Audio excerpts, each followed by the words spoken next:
Let's pray. Heavenly Father, we love you today, Lord, and we thank you for this chance to be together. To be together and to worship together. And Lord, we come here for you. And Lord, we just want to grow closer to you in everything that we do. And Lord, just to pour out your Spirit upon this service. Pour out your Spirit on what you would have me to say today.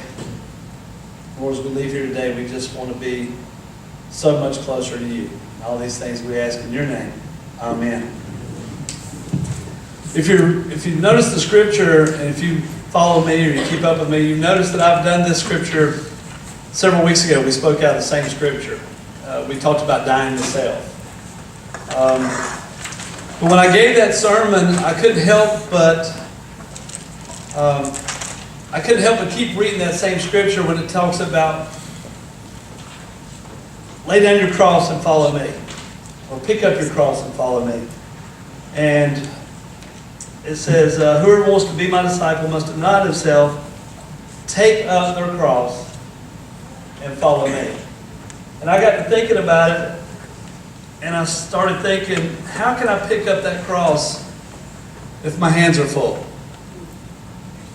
What if my hands are so full that I can't take up the cross for Christ? And there's a couple ways to look at this. First, we may be carrying something that we don't need to be carrying anymore. We may be carrying the sins of our past. We may be carrying guilt. We may be carrying a lot of things that we just don't need to be carrying. And because of that, we've got our hands so full that we can't pick up the cross and carry it for Christ anymore. We're so loaded down with guilt and sin that we can't do it. Now it sounds really easy when I say we need to put those things down. But it's not. If you've been carrying them this long, it's not so easy to put all that down just to take up the cross.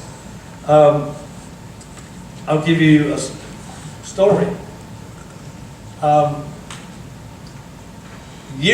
Several years ago, just to make sure I qualify myself, it's been actually 30 years. There was a Lowe's Hardware not too far up the road from here. And I went in there, and I think it might have been my dad's birthday, or something like that, but he wanted a leaf blower. So I bought him a leaf blower. It's one of the nice ones, the gas-powered leaf blower and everything. So as I'm buying the leaf blower for his birthday, I realized that, cool, this thing, I can buy a gutter attachment with it. And it's like a long extension that you put on it. You don't even have to get up on the roof anymore. You just kind of walk down the side of the house and it'll blow the gutters out. So I bought the gutter attachment with the leaf blower. So I give it to my dad for his birthday. And the leaf blower was probably $118. The gutter attachment's $20.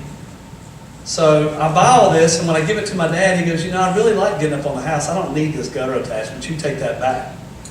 So I take it back, and I take the receipt, and I give it to the lady at Lowe's, and guess what she does?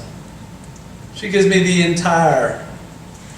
all the money back. She gives me the $118 for the leaf blower and the $20 for the gutter attachment. Now, again, this is 30 years ago, and this is newfound money. I'm thrilled. Okay, I found money. So here's the problem. Now don't get me wrong, 3 years later, when I asked Christ into my heart, into my life, and I realized, holy mackerel, that had been weighing on me a long time, but I just kept pushing it back. So 3 years later, I go back to Lowe's, and I take them $118. I irritated them more by the fact that I wanted to give them back $118 than I did stealing the thing in the first place. They would have much rather I just kept the $118. Because number one, the lady that worked there 3 years ago was no longer there, obviously. And they had no idea what I was talking about. It's like, look, I bought this thing, you gave me too much money back. This is 1987 when you bought this thing. Now it's 1990. I don't care, I want to give you this money back. So now I've corrected it, but to this day, obviously, because I'm telling you this story, I know I did wrong. You see, I asked forgiveness, and I've been forgiven. And I know God forgave me for this. But it's something I still remember. And I think there's a reason I remember. Think about it. if every time you sinned and you asked forgiveness and God just completely blanks your mind of what you did, what's to keep you from doing it again? I mean, have you ever stuck your finger in a light socket? I mean, seriously, has anybody done that? Put a penny in it, put a fork, anything? Did you do it again? Okay, other than Tim Kennedy, did anybody else do it? All right? You learn, I mean, yeah, sure, the burnt flesh heals and the smell goes away, but you don't do it again. There's a reason God, you know, He forgives us and He tells us that we're forgiven, but there's a reason we're still able to remember so that we don't do it again. I mean, now, like Tim, we always, not all of us learn our lesson, okay?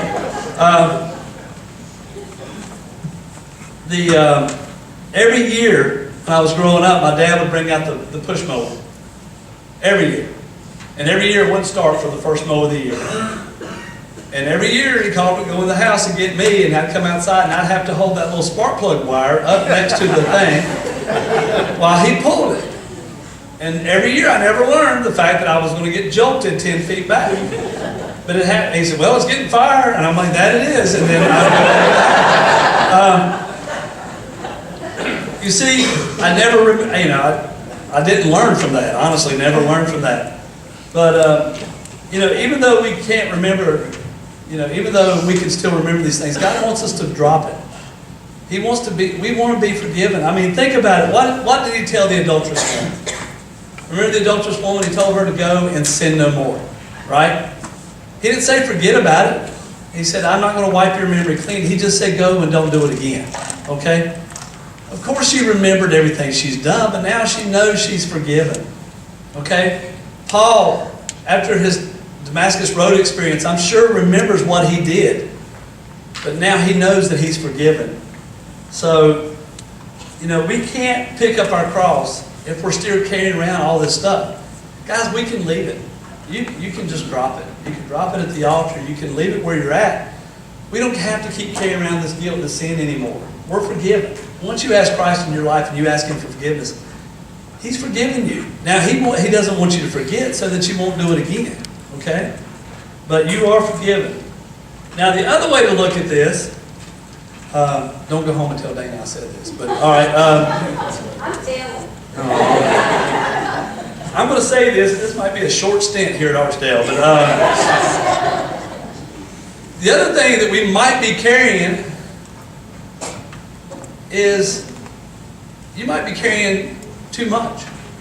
You might be carrying something that you think now, what turned in from a mission, from something you wanted to do here, now it's turned into a job.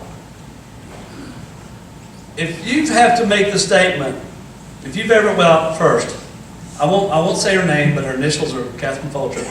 But we were in the kitchen one time fixing chicken pies, and I asked her a question, and I'll never forget because this is why I wrote this down. She said, well, don't ask me, I just work here. And she goes, wait a minute. And then she grabbed my arm, turned me back around, she goes, take that back. I don't work here, I serve here. Okay? There's a big difference between serving here and working here. And she's right, she serves here. If you've ever made the statement, well, I would, but I've got to go teach Sunday school, or I've got to do this, or something like that. What went from a mission now has turned into a job. And you don't really want a job here. You want to serve here. You want to be a witness. You want a ministry here. So either find a ministry or remember why you took it in the first place. You know, if something that you do here is now turned into work, pray about it. Go back and understand why you did it in the first place. Understand why you serve the church and why you do it that way. I mean, just look at the enthusiasm that your youth leaders have, that Angela has for this globe and for everything that's going on for this mission trip to Colorado. Just look at the Cody and the guys that are up here almost every Sunday. Look at the enthusiasm that they have for what they do. I mean, they serve the church. This is a ministry for them. This isn't a job. You look at Angela's eyes, that's not work to her. She loves this, okay? Now, last Sunday, when I was up here, that was work, all right? And I understand that, okay? when we got home, I went directly to bed, obviously, and Shelley came back to the room about 6 o'clock that night, and I said, how bad was it? And she goes, they know you were sick. I was like, that bad. So, and I didn't think much more about it until I got here today, and almost everybody so far today said, do you feel better? But seriously, whatever your mission is, whatever you do here, it's a service. It's a ministry here. I don't care if it's handing out bulletins. I don't care if it's welcoming people when you get here. It can be a ministry to this church. If it's just inviting someone to church, that's your service. That's your ministry at Archdale. Picking up your cross for Christ doesn't have to be inside these doors either.